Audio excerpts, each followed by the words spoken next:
This is really exciting to have Dr. McDonald here with us today to talk to us about nutrition and the liver. Dr. McDonald is a gastroenterologist at the University of Chicago Medical Center, where he is an assistant professor of medicine. He is also a professionally trained chef, and he's going to share with us today thinking about nutrition from both perspectives.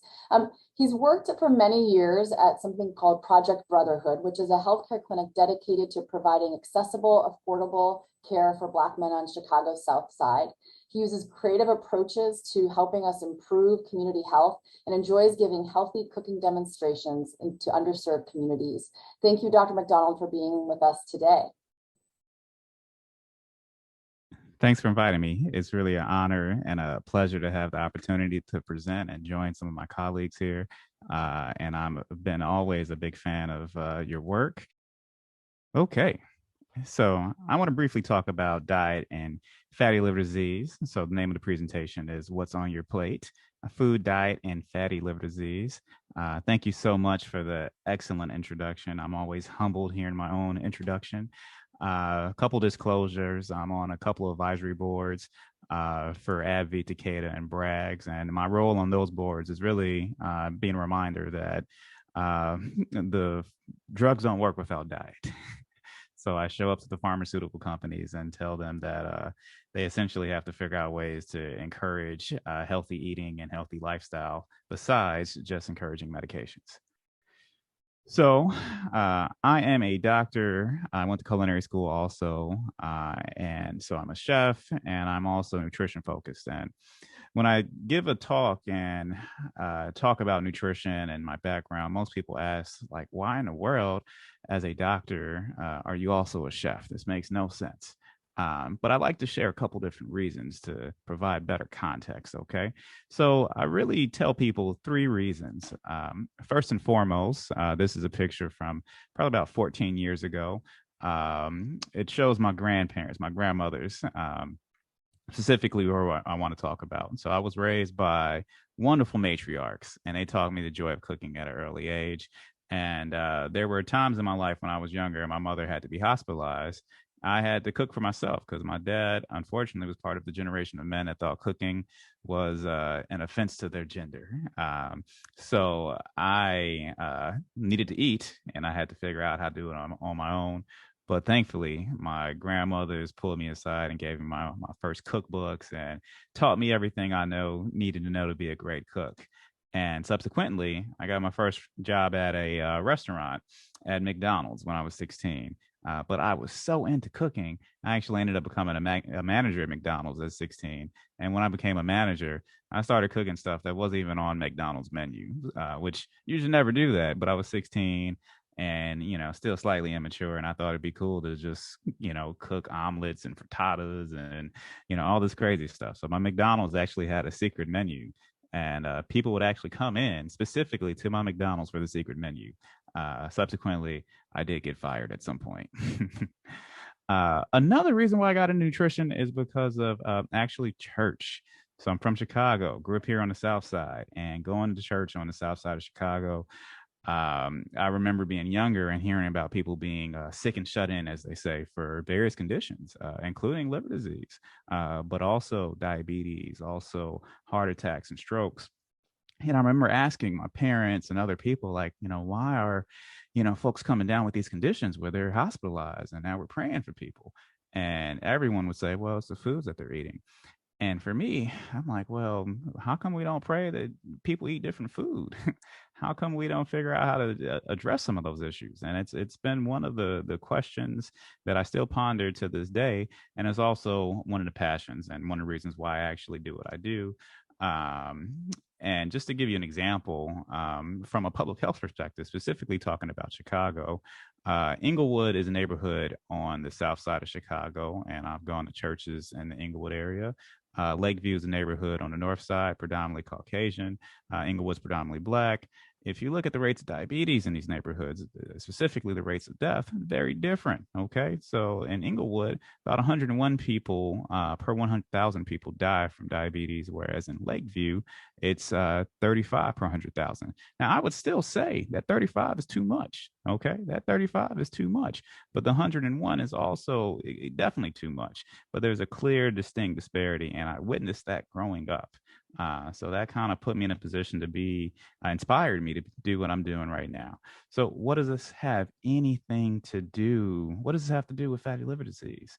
Well, fatty liver disease specifically, in terms of its risk factors and its prevention, involves cooking, food, and the connection of those to disease. And similar to everything I mentioned, cooking, food, and disease, and all the interconnections have definitely been something I've been interested in studying and figuring out how to address.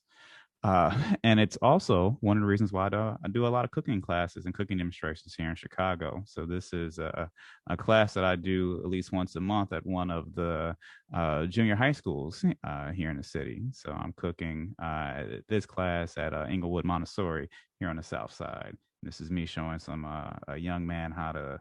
I think we're cutting up some dates to make a healthy dessert. So, my goals for the rest of the presentation is primarily focused on fatty liver disease. I want to talk briefly about its prevalence, some dietary risk factors for non-alcoholic fatty liver disease, and dietary strategies to treat non-alcoholic fatty liver disease. And also, I want to get into a couple different recipe ideas, and then ideally leave a little bit of time left over for questions. Okay. So, is non-alcoholic fatty liver disease a problem? I would say it's definitely a problem. It's definitely a problem for a lot of different reasons. I mean, one, the term non-alcoholic fatty liver disease, we have not been using this term for a long period of time. Okay, at least a long period of time, not by my standards. So the first time the term was really used in the medical literature was around 2002. When the New England Journal of Medicine published a review, essentially kind of sharing some of the diagnostic criteria for fatty liver disease, specifically non-alcoholic fatty liver disease. I remember as a medical student, so I started medical school in 2003, we had 0 lectures on non-alcoholic fatty liver disease at that time. So it just wasn't part of the curriculum for the most part.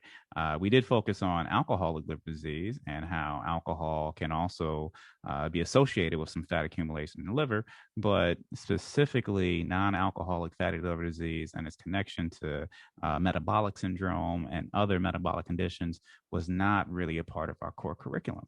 And when I went to residency, I did my residency at Northwestern. We routinely would check ultrasounds for people who had abdominal pain, looking for gallstones, and we also routinely would check liver tests. And if we identified fatty liver disease at that time, it was kind of something that wasn't taken seriously. You see some ultrasound that demonstrated a little bit of fat on it. You know, my attending at the time, the radiologist, my other co-residents, they would just say, "Oh, it's fatty liver. It's nothing. Don't worry about it." Or if we check some liver tests and they were just mildly elevated, we do workup for a lot of different rare diseases, but then we would just attribute everything to fatty liver disease, and the conversation would stop. There would be no conversation about food, diet, even exercise, or things that we can do to prevent the fatty liver disease from progressing, but also to, prevent it from even forming in the first place. It was just not part of the conversation. And arguably, it should have been, because right now, non-alcoholic fatty liver disease is the second leading indication for liver transplant in the United States, and that's only behind alcoholic liver disease, and that may be changing. So at some point in the future, maybe even the near future, this is going to be the number one reason for liver transplant. Now, in general, we're transplanting so many people for fatty liver disease because it affects a lot of people. So it's estimated about 80 million individuals have non-alcoholic fatty liver disease in the United States. So that's about 30% of the population. That is a lot of people. I mean, I live in Chicago. We have a little bit less than 3 million people, just for frame of reference. 80 million is a lot more than the 3 million that stays in a city that I consider a big city. So why is non-alcoholic fatty liver disease so common? I mean, I think that is a good question, but the answer is fairly obvious. Our standard American diet, also known as SAD, it really promotes disease. It really does. Not only non-alcoholic fatty liver disease, but cardiovascular disease, diabetes. And there's connections with dementia, chronic kidney disease, high blood pressure. So our diet puts us at risk for a lot of conditions that can have serious impact not only on our lifespan but also how well we enjoy our lives, because no one wants to, really be sick. Um, and just to give you further frame of reference, this is a slide taken from one of my lectures that I give to our medical students when I talk about nutrition. Thankfully, the medical school curriculums nowadays have room to talk about nutrition, whereas when I was a medical student, which was not that long ago, in my humble opinion, it really wasn't part of the curriculum. We just focused on vitamins and that was about it. And we focused on like the biochemistry of stuff, not necessarily actual food and epidemiology associated with food related illnesses. So nonetheless, this is from a study that was in JAMA that estimated the contribution of multiple different risk factors to the leading causes of death in the United States. And what they found was dietary risk were associated with 529,000 deaths per year. 83% of those were due to cardiovascular disease. But what this slide also illustrates that of all the 17 leading risk factors associated with early mortality or mortality in the United States, diet was the number one. So diet had more of an impact on our mortality than smoking cigarettes, than having high blood pressure, than carrying a little bit of extra weight and having an elevated BMI, having high blood sugars, etc. It was more significant than air pollution and a lot of things that we are really concerned about. So it's not surprising. Okay. So one of the reasons why diet is a risk is because not only the foods that we're eating, but we're also eating more foods in general. So there was a good study by the USDA that demonstrated that over the past 30, 40 years or so, we increased our caloric intake by 523 calories. Okay. Every day. So 523 calories. That's essentially an extra meal. And 60% of our calories in total come from ultra processed foods. Okay, so this is basically junk food. 60% of our calories for the average person. And this is not the average African American, it's not the average white person, it is the average person in America. 60% of our calories come from ultra processed foods. So this is this is an American issue. And I like to point out that other countries are eating a little bit less ultra processed foods than us. Now that may change. Our diet, our Western culture, that's one of our biggest exports. So, more people across the globe are starting to eat like us. And that's also a problem. This is why fatty liver disease is increasing not only here in the United States, but also worldwide. So in France, only about 36% of the calories for the average French person comes from ultra processed foods, which is different than what we're doing in the United States. Now, why are we doing ultra processed foods in the United States? Well, there was a good market research survey that showed when they asked people that question, why are you eating ultra processed foods? So 43% of the people said they were affordable, 41% said they were easy, 20% they said they tasted good, and another 61% said they were convenient. Now, this is all true. Like, I get it. I've, grown up eating ultra processed foods and spent most of my adulthood trying to eat less of them for all of these reasons. So, just for the sake of conversation, there are 4 different types of food processing, okay? And we call these types the NOVA classification. So, you have your unprocessed and minimally processed foods, your processed culinary ingredients, which is like the sugar, oils, and fats, your processed foods, which are like canned foods and stuff like that. The processed foods seem very similar to their minimally processed or unprocessed relatives. But your ultra processed foods, they're a whole different thing. So ultra processed foods, basically, you need industrialized ingredients. And I think one of the biggest, the simplest way to identify ultra processed foods, if you look at the back of the food label and you look at the ingredients, and if it reads like a chemistry set, it is probably ultra processed food. So if you feel like you have to have a PhD in chemistry or chemical engineering to understand what you're eating, it is probably ultra processed. So why am I speaking so much on ultra processed foods? Because, these are some of the foods that are probably one of the main contributors to not only us gaining weight, but also fatty liver disease. And in terms of weight gain, there was a good study that demonstrated my concern. So this study was a smaller study, only had about 20 people, but it's revolutionary. And what they did was they asked the question, can ultra processed foods increase caloric intake, in the sense that can they make us eat more? So they put people on a diet of 2 weeks of ultra processed foods and 2 weeks of unprocessed foods and switched them. And they wanted to see what the impact of ultra processed foods and unprocessed foods were on not only their weight, but also how much food they consume. So they matched the meals to make them the same. Okay. So the ultra processed foods versus unprocessed diets, meals, they had the same calories, the same macronutrients, the same sugar, sodium. They tried to literally make things as close as possible. Here's a good example of one of the ultra processed diets or meals. It's sneaky. Okay, this doesn't look too bad. It doesn't look too bad when you look at it, but when you get to the fine details, it's actually very, very processed. And here is one of the unprocessed meals from the study.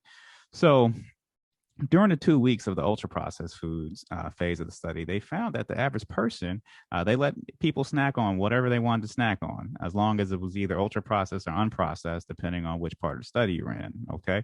So the ultra processed people actually snacked more. They took in about 500 calories more than when they were doing unprocessed. And they also looked at hormone levels that are responsible for hunger. So while on the ultra processed food phase of the study, the hormone levels associated with hunger actually increased and people were hungrier.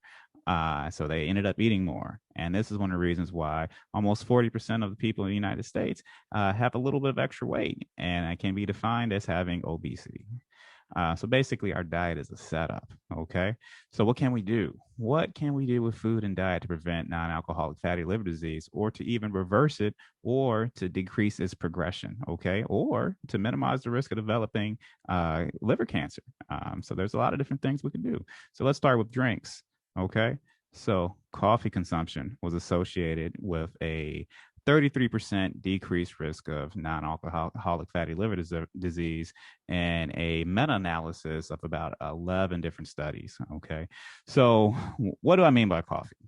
I don't mean the latte that tastes delicious, that has, the little design that the barista puts in there. Yeah, it's delicious. I get it.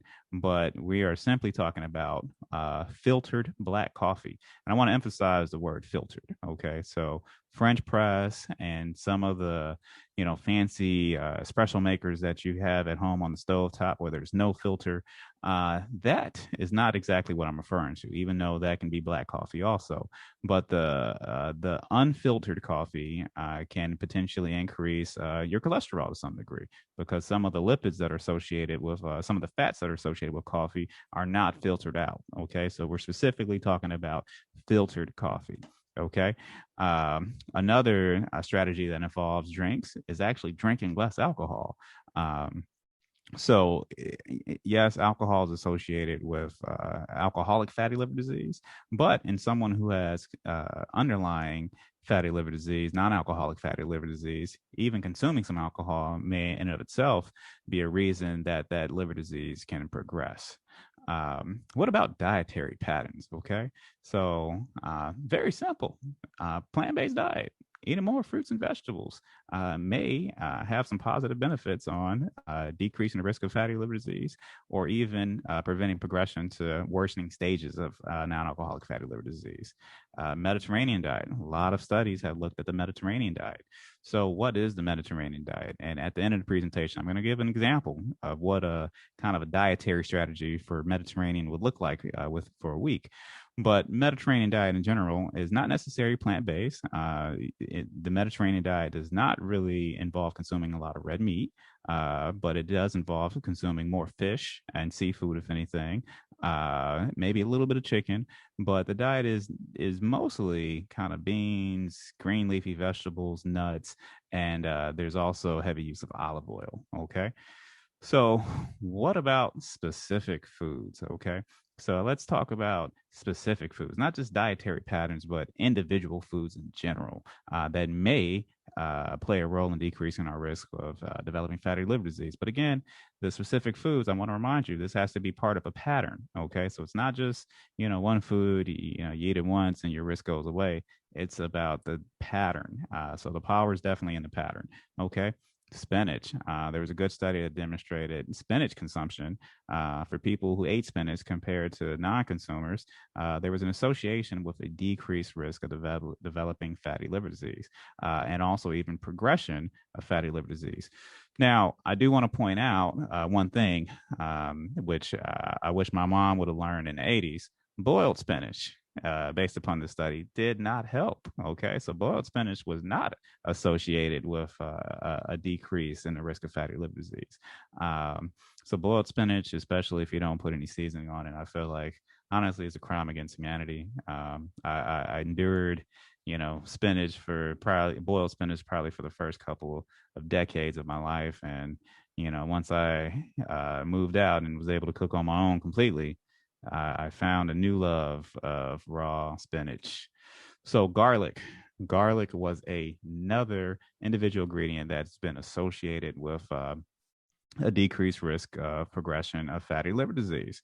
So there have been multiple studies that have looked at garlic supplements that may play a role, but ideally, even just using garlic a little bit more on your food. I'm not necessarily advocating that people go home and start, eating garlic cloves and stuff like that, but incorporating garlic in some of your dishes throughout the week may have some additional health benefits. Plus, it adds a lot of flavor. Okay, so in culinary school, we always use garlic. It's one of those aromatics that just makes things taste good, but you can't overdo it. So olive oil and other monounsaturated fatty acids. Okay, so I put MUFAs in parentheses. I remember I was giving a talk at a church once, and I said MUFA, and everybody thought I said a curse word. It was very awkward, and I was just talking about monounsaturated fatty acids. But olive oil is one example. It's not the only example. Okay, so avocado oil is a monounsaturated fatty acid. And also canola oil, but there's probably more evidence for fatty liver disease, specifically focusing on olive oil. Okay. Now, what about dark chocolate? I want to emphasize dark chocolate. So I'm not saying chocolate in general, okay? But there have been some studies that have demonstrated that chocolate specifically may have some anti-inflammatory properties that can decrease the risk of steatohepatitis or NASH in people who have non-alcoholic fatty liver disease. So I'm not talking about the chocolate that you're seeing at the checkout aisle at the grocery store. Those are probably not dark chocolate. So real dark chocolate should have a percentage on the package. So even if it just says dark chocolate, it may not necessarily be real dark chocolate. You should see a percentage, such as like 70% dark or 88% dark, etc. And the definition for dark chocolate, it has to have at least 70% cocoa to be considered dark chocolate. Okay. So if the percentage is like 55%, it's not dark chocolate. And if it doesn't say the percentage, it's not dark chocolate. Okay. If it's like 88%, great. The only caveat is the higher the percentage of chocolate, the more bitter it becomes. Okay. So for people who, love dark chocolate, go for as high as you can go. For people who are not the biggest fan of dark chocolate, you may want to stick around that 70% range. But also be careful because chocolate can have a lot of calories. So I'm not saying just eat chocolate all the time and do it guilt-free. You have to still pay attention to the calories that you're consuming because in general, weight loss also is an effective strategy for fatty liver disease. So if you look at some of the guidelines, both European and American, they recommend losing at least 7% of your body mass or 7% of your body weight to minimize or decrease the risk of fatty liver disease or disease progression.